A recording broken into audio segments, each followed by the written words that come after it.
Riley Harvey for V-Cycling News, and I have with me tonight Will Usher from PRT. Hi, Will. All right, how you doing? Oh, good, thanks, Will. Thought we could maybe start the interview tonight by just saying to the people who you are, what it is that you do, and why I've had a chat with you tonight. Yeah, cool. So I'm the head coach and founder of Precision Race Team and Precision Coaching, which has been coaching professionally for about 12 years, but I've been coaching all in all about 22, 23 years, which makes me older than I'd like to be. But I was traditionally a swim and runner growing up, national swim and runner, and I got into triathlon in the late 90s. Again, somewhat dating me. Yeah, I've been sort of racing, competing in tri consistently since the 90s. I had a little bit of a break through some time in my military career. Yeah, I've been in and amongst it ever since, really.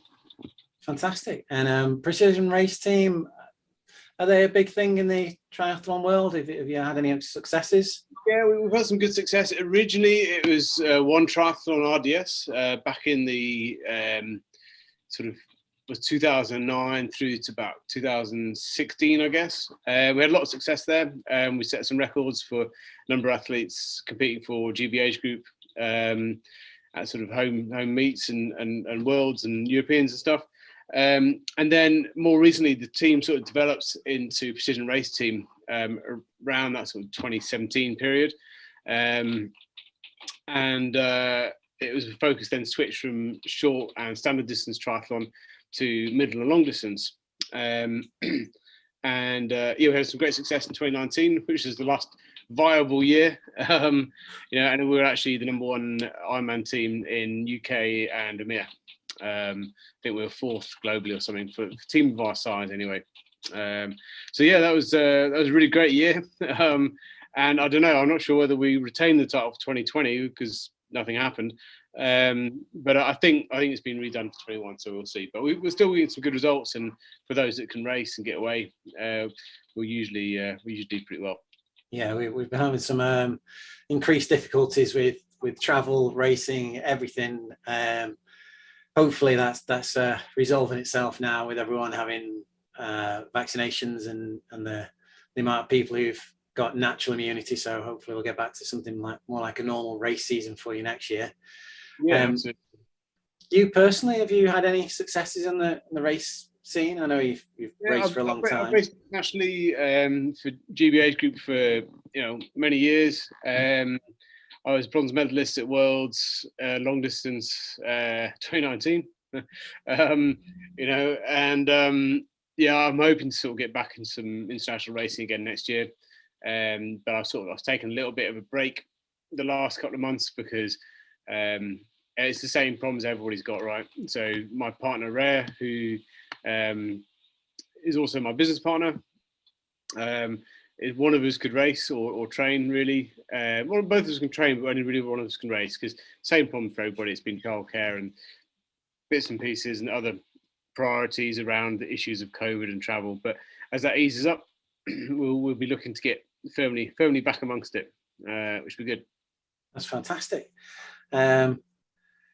So we're just starting the turbo season now. Just coming into it, it's classically this is the time of the year when most riders and racers start looking to do a little bit more of their training, a little bit more of their enjoyment time as well, back indoors. There's quite a bit of difference between turbo training and riding outdoors. What would you say are the major differences, and what would you say would be better about the training indoors and training on the turbo, and what's really better about the outdoor aspect, and what can people do better about training outdoors? Efficiency is everything, really. Certainly for age group athletes or for non-pro athletes, efficiency is everything. It is for pro athletes as well, because when they're looking for that next percent, actually the next percent usually comes in recovery. So the more efficient you are with your training, the more recovery you get and the better gains are, and so on and so forth. I actually had this discussion with a bunch of sort of pro cyclists actually a few years back, and the thought process was around, with the technology changing so pun intended, swiftly. That things are the way we do things had to change as well, and it changed for the better. Like a training camp, realistically now, a pro training camp should include outdoor riding and then the hard work indoors. Because the stuff that you can do indoors that you just can't do outdoors, and mostly what I mean by that is the zone 6 and above efforts, and frankly even like zone 4, like holding a position for, if you're a time trialist, holding a position consistently for anything between 20 minutes to 4 hours, if you're a 100-mile time trialist or something, that can only actually be done indoors safely. And not even safely, like, if you're doing 100 miles and you want to train the position, then there's junctions, just normal traffic, having to slow up, it's just part of it. And so you don't get the same intensity, you don't get the same efficiency. Efficiency is not just the power and the watts that you can push in a time period, but it's the physicality. I mean, it takes like an hour to get dressed to go outside in the winter. And if you're trying to do 120, 130k ride or something, that's probably 6 hours outside by the time you started and you've had 6 punches or whatever else. So it is super efficient, and of course you can start really early in the morning for those that have families and so on, and you need to do a long ride. You can start at 5 in the morning if you wanted, be done by 10, ready to go take your kids to swimming. Whereas you'd never do that outdoors. That said, outdoors, of course, is those micro changes in position. It is, I know we have elevation and gradient and all the rest of it virtually now, but it's not quite the same because it doesn't happen quickly enough. In game, you could get over a humpback bridge probably without even noticing it. But in the real world, it's not quite the same, and the main reason for that, of course, is rolling resistance. The British roads in particular, they're renowned for their heavy tarmac, / massive potholes. So there's a skill to that. And so, you can't not ride outside. The other thing I say to my athletes as well, just because it's raining doesn't mean we should definitely be training indoors. If we're training indoors because efficiency of time and consistency of effort, then that's a good reason. But if it's just because it's raining, it doesn't always fly, because we're in Northern Hemisphere, as we saw on the Roubaix, right? A couple of weeks ago. Yeah, the weather can be horrendous, and if your race day is on that day, what are you going to do? Not race. So you still need to have those skills. But you can achieve those, like gravel bikers get super popular and so on. You can achieve them without necessarily being actually on the road, so to speak. But yeah, I'm a big fan of the indoor trainer. What it's done for coaching in the last 4 years is mind blowing. What we can do now to what we could do 4 years ago, you can't even recognize it. So with zone 6 efforts, my mind's flashing back now to the Going for Gold documentary that Steve Redgrave did with the running to exhaustion, where they had a crash mat, they were doing the rowing, and they were falling off the bike. And is that the kind of thing that you're talking about with, you couldn't possibly do those sessions outside on the road, it's just too dangerous? That's the kind of level of intensity that you're talking about. I think to get out to those sort of, it is those sort of intensities, and it's particularly with things like the races, racing, e-racing, and so on. I think people have different opinions about e-racing in terms of as a standalone sport, but what you can't get away from is that it is a phenomenal training tool. And I can't see people safely pushing 1200 watts plus on an open road in a bunch, and thinking about when you're going to lift and push and all the rest of it, and are you going to do your blind spot check before you do that? You know what I mean? And if you're hitting that sort of power, are you going to see the pothole? Yeah. And there's a risk that you're willing to take on a crit race, an outdoor and real life crit race, or time trial, or race generally. But you know, we probably should be mitigating the risk where we can when you're working at that sort of level, I would say. Yeah, I know a few people who've tried real life outdoor racing after having had certain amounts of success on the turbo trainer, and they've come to the conclusion that it's a vastly different beast.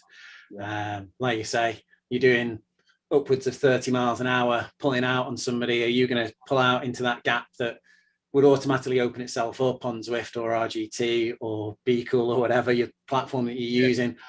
Or are you going to make the time to do that check and to just make sure that it's clear, you know, that you would do on a motorbike? We need the virtual goggles.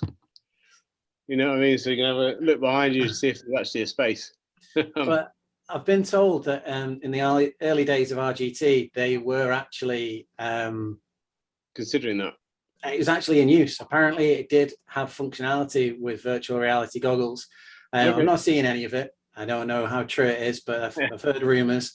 But it was just the practicalities of the software at the time. Sweat, yeah. I mean, sweat's an issue regardless. But it got dropped off, and I'm not entirely sure. I can imagine on one of these units where you've got a projector mounted above you and it's doing a 360 on a room view. I can imagine that taking off and that being successful as a longer term option for the 3D view, but I can't really see 3D goggles taking off as the future. Quite a massive outbreak of acne across their face. I mean, horrendous. Well, I know what you've been doing. Okay. Yeah, definitely it'd be an issue for everyone, that. Yeah. So with regards to the indoor training, is there any particular little nuances, little tips that you've got that you pass on to your riders, that you say, you know, if you're going to do a session, you know, if you're not going to go outside, if you're going to stay indoors, this is what you can really concentrate on? Is it just the higher power sessions, or is there something you know, would you say concentrate on your pedaling technique or concentrate on your breathing, make sure you work on getting your feed ball right, or is there any other little hints and tips and tricks? I think you can pretty much work on everything you do outside bar the actual handling itself. You know, it's a great place to do one leg drills if you're looking at it from a technique perspective. Of course, you can do that on the road, but there's a danger of sticking your foot in your spokes, which is, you know, a negative. But you can also do that on a turbo. Of course, you can manage to stick your foot in the drive chain. Yeah, I mean, I would say it's the main thing is all the sessions that our athletes get are structured. The warm-up's fully structured. You know, some of them have up to like 85, 90 serials, which you just would never be able to really achieve on the road. Again, obviously you can pull across onto let's say onto your Wahoo or something, structured workout, great. But with that number of serials, are you going to guarantee there's not the traffic lights or a junction, or, you know, a dog runs out across the road, etc. And so I guess the beauty of the indoor is it allows us to one, be in position, which for triathletes is everything, because you're training the time trial position for a long period of time. But it allows us to have that sort of variability of workout, and you know, you can just shut off, you can get it done early doors, and you've done some high quality for the week. So in terms of like what they do differently, the main thing really is position, and being able to train the position consistently. And then, you know, when you go out for a long ride on the weekend, take your road bike or whatever and just relax a little bit. But, you know, do the hard work in position as per you would for a race. So just flipping back briefly there, you mentioned serials. Now, not everyone's familiar with that term. I know it's a trained term, and I think it means the little segments that you put to set powers or a set thing. Like you'd say you do one leg, you know, do a one leg drill. So that's what it is. And you have 80 of those in a session. Yeah, so like we can really mix it up, and this is what where indoor training goes crazy, because like what we used to do 5 years ago, you know, it'd be classic like 3x10 or something, And then you probably didn't even have watts really. It's just like level 6 on the mag train or something, I don't know, or hit a target cadence and make it feel hard. You know, whereas now you can do 3x10, of course, that's no issue. But one of the more complex serials we've done, for example, I've done the Paris-Roubaix. We've built in sections of cobble at the relevant length or the time that we predict you should be covering it as, say, a pro cyclist, like the Arenberg trenches in there. You can, well, I've got it written as you're Peter Sagan's lead out man. You're trying to take down Alaphilippe. You know, you can throw in punctures and then have to charge off again and build in the rhetoric and the story around the session, which is quite cool. But what you're actually doing is like a high-end threshold set with some big old intervals in there, with a bit of zone 6 thrown in. But you're masking it in something that's thoroughly engaging. But to build something like that, of course, you have to have a lot of serials, and you're trying to make it much more like the road. So there's shorter efforts here and there, and yeah, it's reactionary, which that is something that usually indoors isn't unless you're racing. So I know that